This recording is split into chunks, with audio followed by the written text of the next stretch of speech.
Captain Jake Morrison stood on the bridge of the UES Defiant and watched the stars through the main screen. The ship looked old and beaten up from the outside.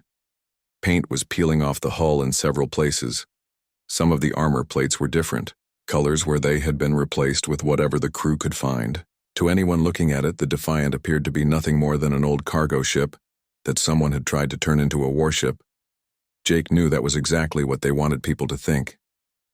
"Captain, we're getting signals from the outer system," said Lieutenant Ben Torres from his position at the communications station. His voice was calm, but Jake could hear the tension underneath. "Looks like the Zephyrian fleet is moving toward the colonies just like our intel said they would." Jake nodded and looked around the bridge.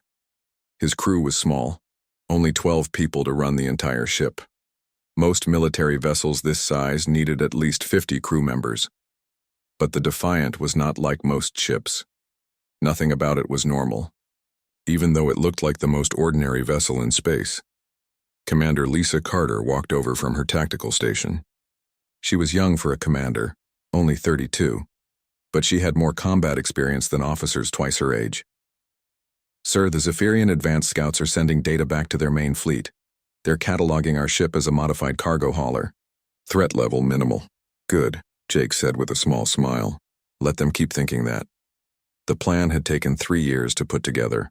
Earth's military leaders knew they could not build enough ships to fight the major alien powers in a straight battle. Humanity was too new to space, too small, and too weak.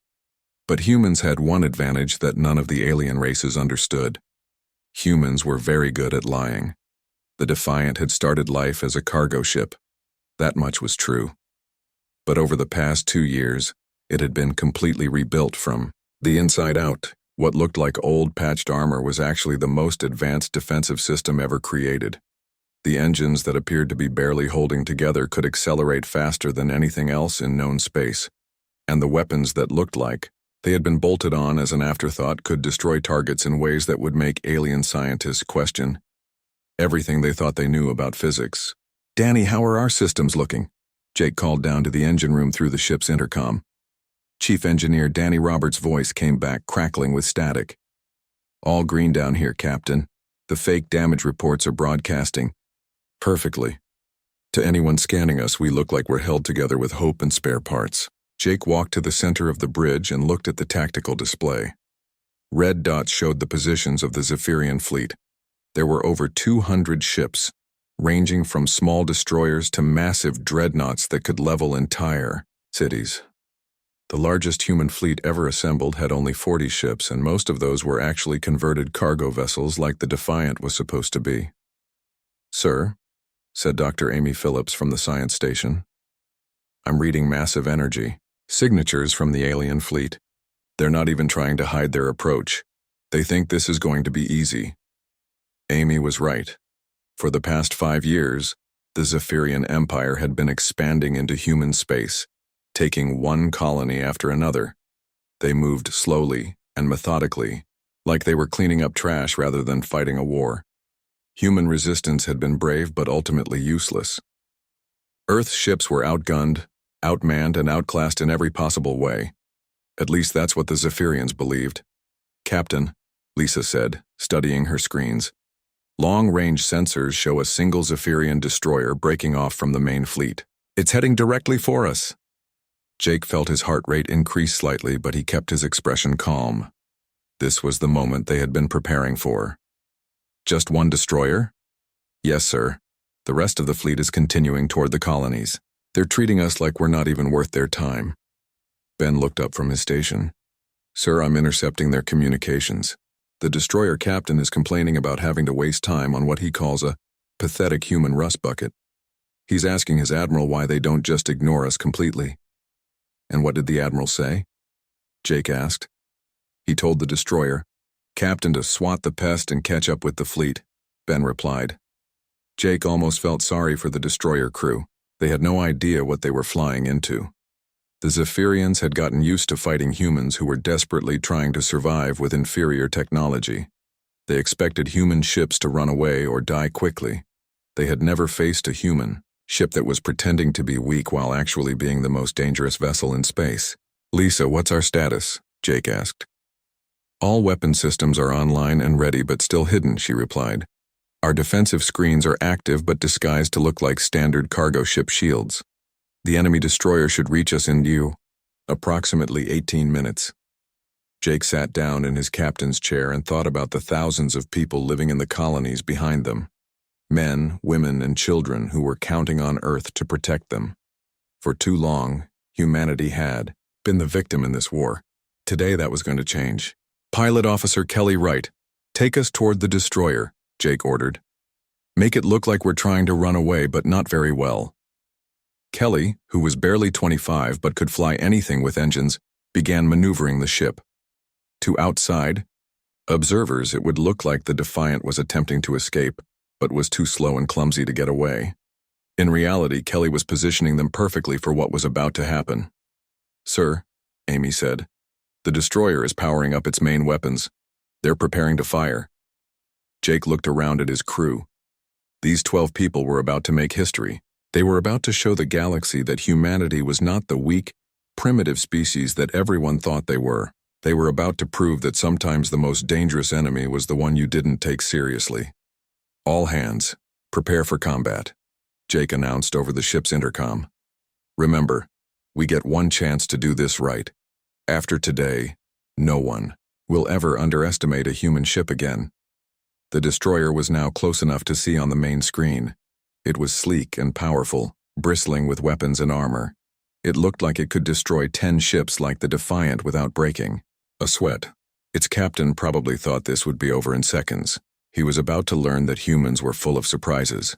Incoming transmission from the destroyer, Ben reported. Put it on screen, Jake said. The image that appeared showed a tall, thin alien with blue-gray skin and large black eyes. The Zephyrian captain looked bored, like he was about to step on an insect. Human vessel, you will surrender immediately or be destroyed, the alien said in accented English. You have 10 seconds to comply. Jake smiled and looked directly into the camera. This is Captain Jake Morrison of the UES Defiant. I'm afraid we're going to have to decline your generous offer. The alien captain looked confused for a moment, then angry. Then you will die like all the other humans. Maybe, Jake said, still smiling. But I doubt it. The Zephyrian destroyer opened fire without warning. Bright blue energy beams shot across space toward the Defiant. Jake watched calmly as the weapons approached his ship. Any normal cargo vessel would have been vaporized instantly by those powerful blasts. The Defiant was not a normal cargo vessel. The energy beams struck the ship's hull and simply disappeared. No explosion, no damage, nothing. The destroyer's weapons had hit something that should not have been possible to defend against, and they had done absolutely nothing. What? The Zephyrian captain said on the screen, his black eyes wide with shock. That's impossible. Our weapons should have destroyed you completely. Jake's smile grew wider. Like I said, I doubt it. On the bridge, Dr. Amy Phillips was monitoring the ship's defensive systems. Captain, the hull absorbed 98% of their energy. The remaining 2% was redirected to our power systems. We're actually stronger now than we were before they shot us. The Zephyrian destroyer fired again, this time with everything it had. Dozens of energy beams and missile warheads struck the Defiant from every direction. The alien captain was probably expecting to see the human ship torn apart by the massive attack. Instead, the Defiant sat in space completely undamaged, not even a scratch on its paint. This is not possible, the Zephyrian captain whispered. What are you? Jake stood up from his chair. It was time to show the galaxy what humans could really do. Danny, drop the disguise. Let them see what we really are. With pleasure, Captain, came Danny's voice from the engine room. The Defiant began to change. What had looked like old patched armor plates started to shift and move. The hull became smooth and gleaming. Weapon ports opened where there had been nothing but blank metal before. The engines, which had appeared to be barely working, now glowed with incredible power. In seconds, the beaten-up old cargo ship had transformed into something that looked like it belonged in a science fiction movie. The Defiant was beautiful, deadly, and completely beyond anything the Zephyrians had ever seen. Impossible, the alien captain said again. No species has technology like this. Where did you get this ship? We built it, Jake said proudly. Every bolt, every wire, every system. This is human engineering. Amy was reading her instruments with excitement. Captain, our transformation is complete. All systems are now operating at full capacity. We're showing energy readings that are off their charts. Jake looked at his crew. These people had worked for years to make this moment possible. They had kept the secret, trained endlessly, and prepared for the day when humanity would show its true strength. Lisa, target their weapons systems, Jake ordered.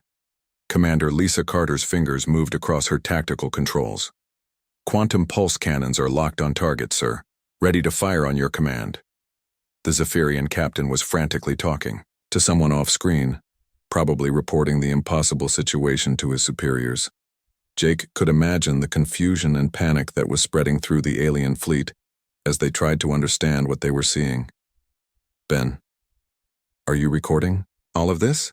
Jake asked. Lieutenant Ben Torres nodded. Yes, sir. Every word, every image. The whole galaxy is going to see what happens here today. Jake thought about all the human colonies that had been destroyed by the Zephyrians, all the people who had died because humanity appeared to be weak and defenseless. Today, that would end. Fire, Jake commanded.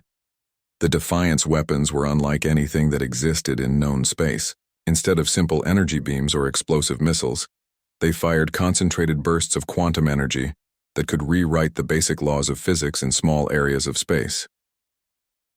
The destroyer's shields, which should have been able to stop any known weapon, simply ceased to exist. The quantum pulses passed through them like they were not even there. When the energy hit the destroyer's hull, it did not explode or burn. Instead, the alien ship's weapon systems just stopped working. Not destroyed, not damaged, just turned off at the most basic level. What did you do to us? The Zephyrian captain demanded. Our weapons are not responding. We turned them off, Jake explained calmly. Your ship is now completely harmless, but you're still alive, which is more mercy than you showed to our colonies. Amy was studying her readings with fascination. Captain, the quantum pulses worked perfectly. We've disabled their entire weapons grid without causing any hull damage or loss of life. This was the beauty of human technology. Other species built bigger and more powerful weapons. Humans built smarter weapons.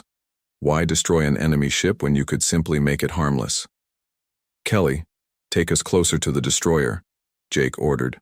Pilot, Officer Kelly Wright engaged the ship's new engines. The Defiant moved through space like a dancer, graceful and fast beyond belief. What had appeared to be a slow, clumsy cargo ship now moved like a fighter craft, but with 10 times the power. Zephyrian captain watched in horror as the human ship approached. Stay back. Stay away from us. Relax, Jake said. If we wanted to destroy you, you'd already be dead. Ben was monitoring alien communications from across the system. Captain, the destroyer has been sending emergency signals to the main fleet. The Zephyrian admiral is demanding to know what's happening. Good, Jake replied. Let them know. Let them all know that humanity is not what they thought we were. The Defiant moved alongside the destroyer, and Jake could see alien faces pressed against the windows, staring at the impossible human ship. These beings had conquered dozens of worlds and destroyed countless ships. Now they looked like frightened children.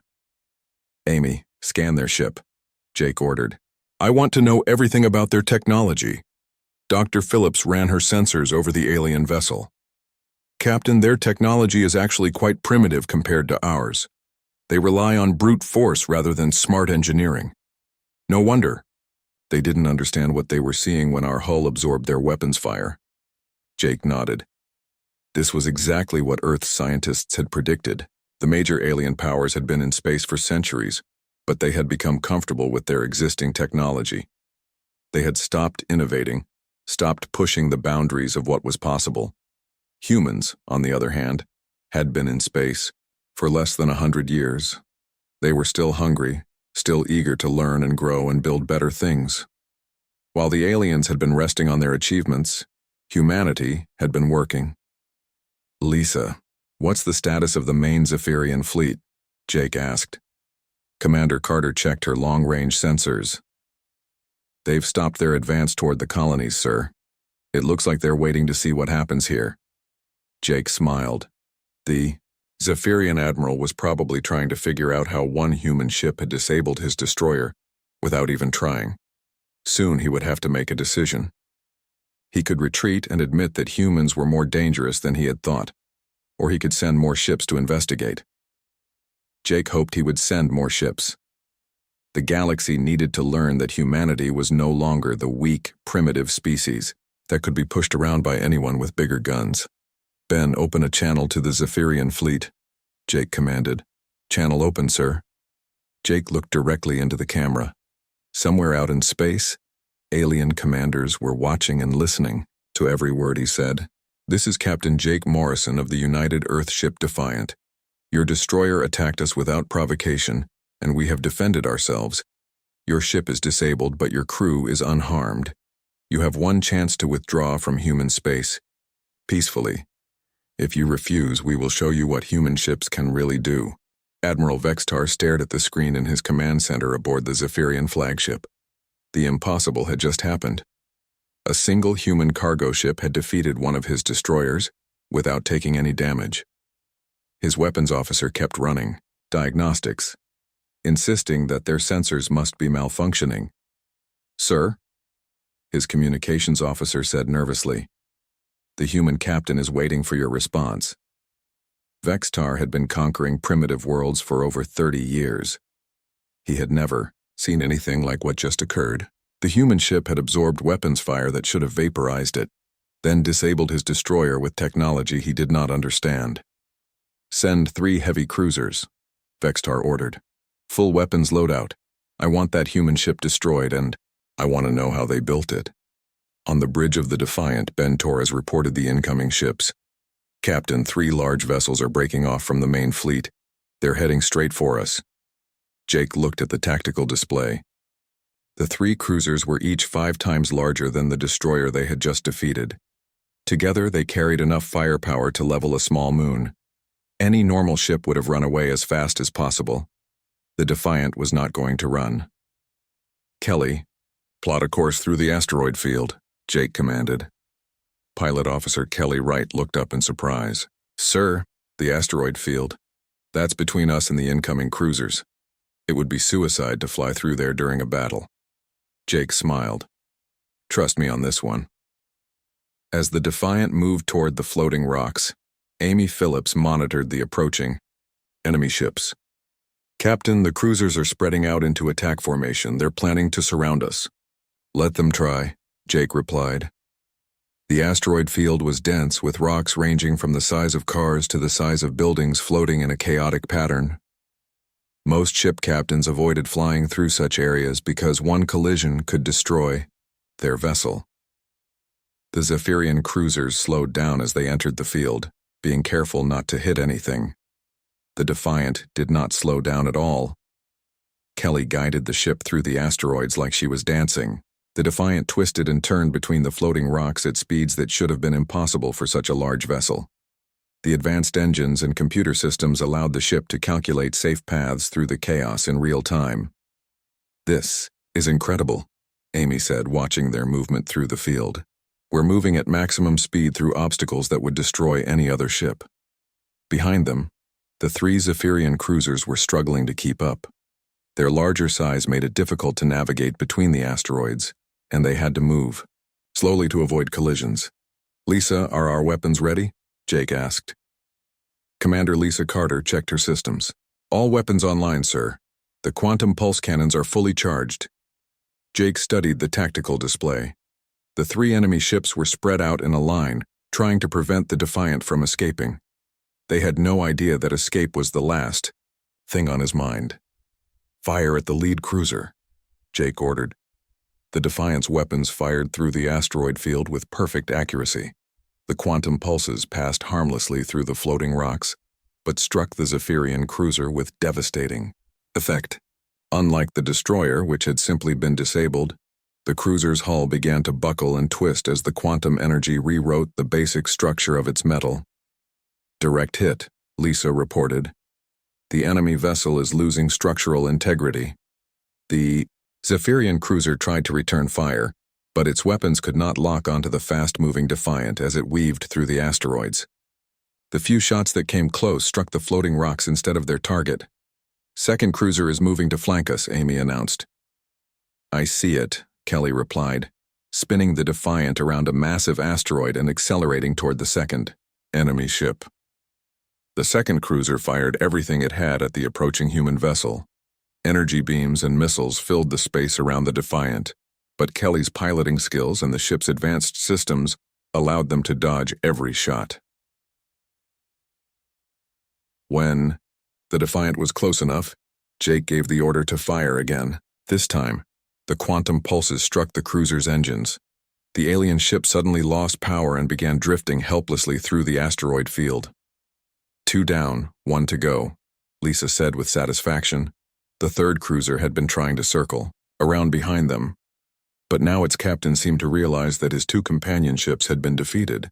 The alien vessel stopped moving and hung motionless in space. Ben, are you getting any communications from the remaining cruiser? Jake asked. Yes, sir, Ben replied. They're sending a surrender signal. Jake considered this. The plan had been to defeat the Zephyrian scouts and send a message to the main fleet. 3 cruisers destroyed or disabled would certainly get their attention. Accept their surrender, Jake decided, but keep our weapons locked on them. Admiral Vextar watched in horror as his 3 best cruisers were defeated by a single human ship. The impossible vessel had moved through the asteroid field like it was empty space, striking his ships with weapons that defied understanding. How is this possible? He demanded. Humans are primitive. Their technology is centuries behind ours. His science officer was studying the sensor readings with confusion. Sir, the energy signatures from that ship don't match anything in our databases. It's as if they're using completely different physics. Vextar realized that everything he thought he knew about humans was wrong. This was not a lucky shot or a fluke victory. The human ship was genuinely superior to his own vessels in every way. Recall all scout forces, he ordered. We need to regroup and plan a proper attack. But Jake Morrison was not going to give him that chance. Ben, patch me through to the Zephyrian flagship, Jake commanded. When the channel opened, Jake found himself face to face with a tall alien wearing elaborate military decorations.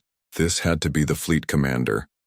I am Admiral Vextar of the Zephyrian Imperial Navy, the alien said stiffly. You have destroyed ships of the Empire. This act of war will not go unpunished. Jake leaned back in his captain's chair. Admiral, with respect, you fired on us first. We simply defended ourselves. Your ships are defeated, but your crews are alive. That's more mercy than you showed to our colonies. Impossible, Vextar snarled. Humans do not have technology like this. Where did you steal it? We didn't steal anything, Jake replied calmly. We built it. This ship and everything on it was designed and constructed by human engineers using human science. The Admiral's expression changed from anger to something that might have been fear.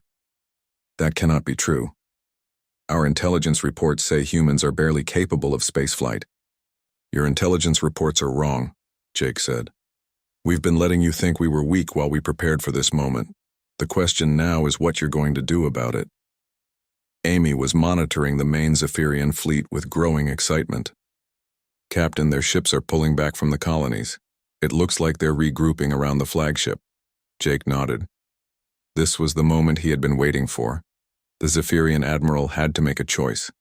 He could order his fleet to retreat and admit that humans were not the easy target he had expected. Or he could commit his entire armada to destroying the single ship that had humiliated his forces. Admiral, Jake continued, you have 200 ships in your fleet, I have one. But as you've just seen, numbers don't always matter. You can withdraw from human space and go home, or you can find out what happens when you threaten Earth's children. Vextar's face twisted with rage. You think one ship can stand against my entire armada? You are either very brave or very foolish. Jake smiled. Maybe both, but there's only one way to find out.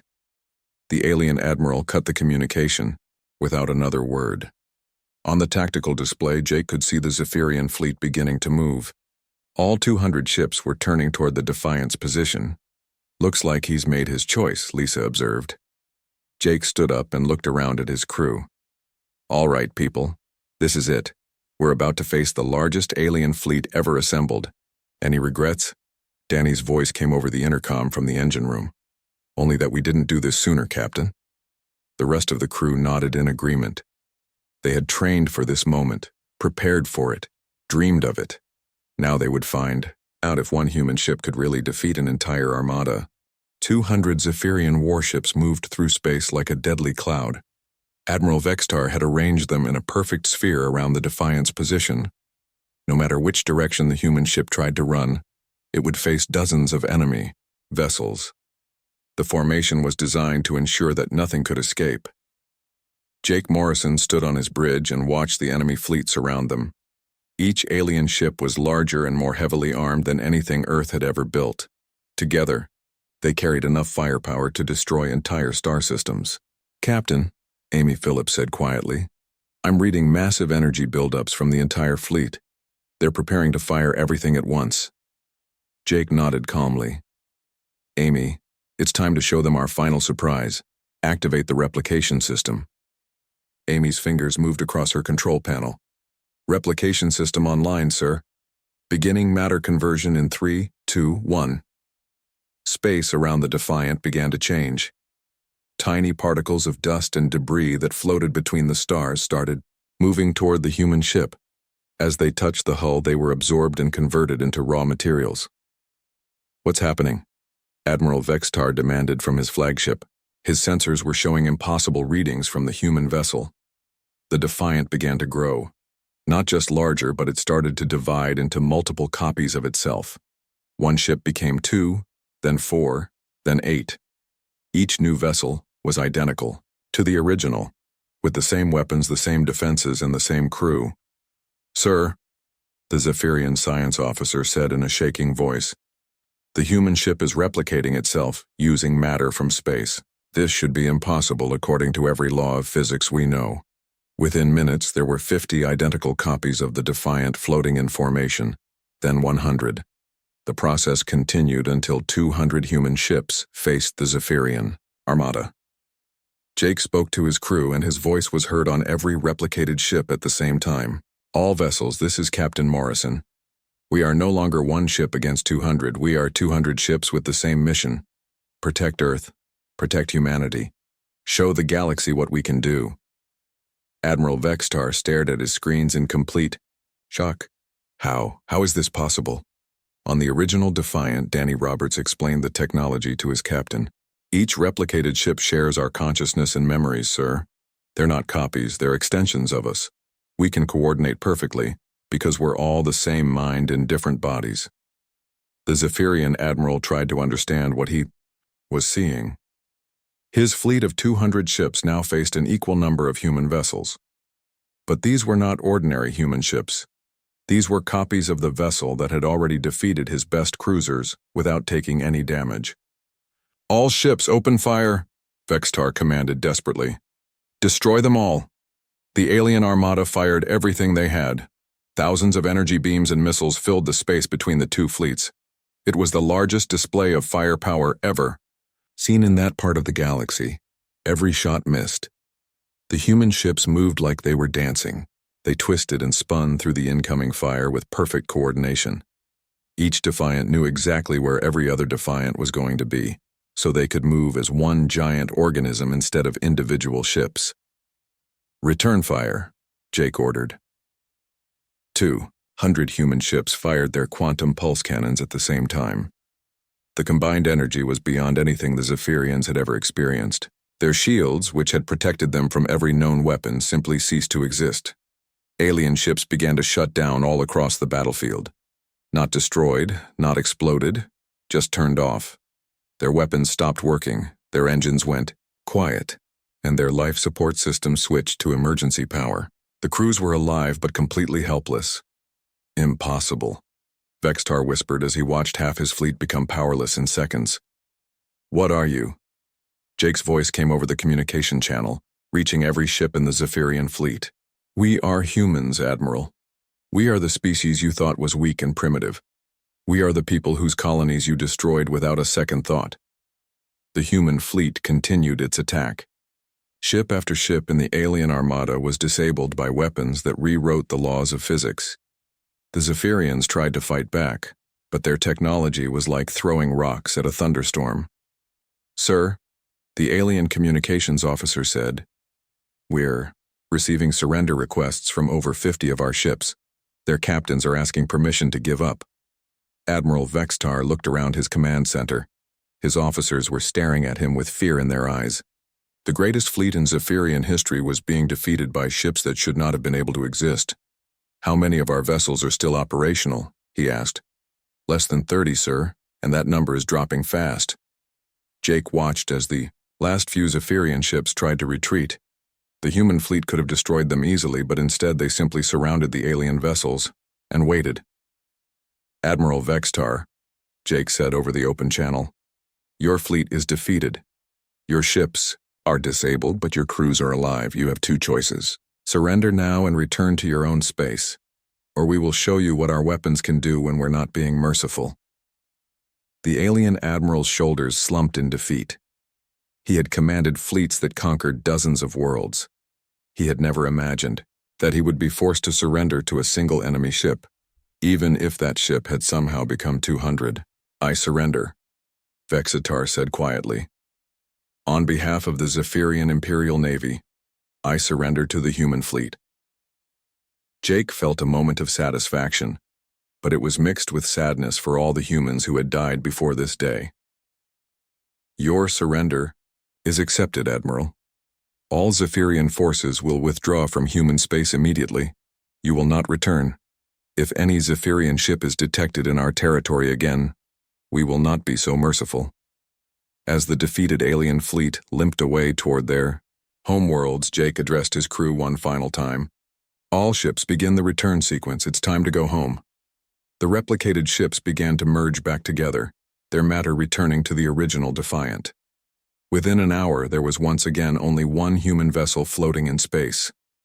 But the galaxy would never forget what it had seen. News of the impossible victory spread faster than light itself.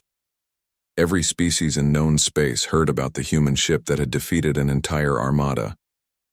The species that everyone had dismissed as weak and primitive had revealed technology beyond anything previously imagined. On Earth, celebrations filled the streets as word of the victory reached home. Humanity was no longer the victim in an uncaring galaxy. They had proven that they could defend themselves and their colonies against any threat. Jake stood on the bridge of the Defiant as it approached Earth orbit. The planet looked beautiful from space, blue and green and full of life.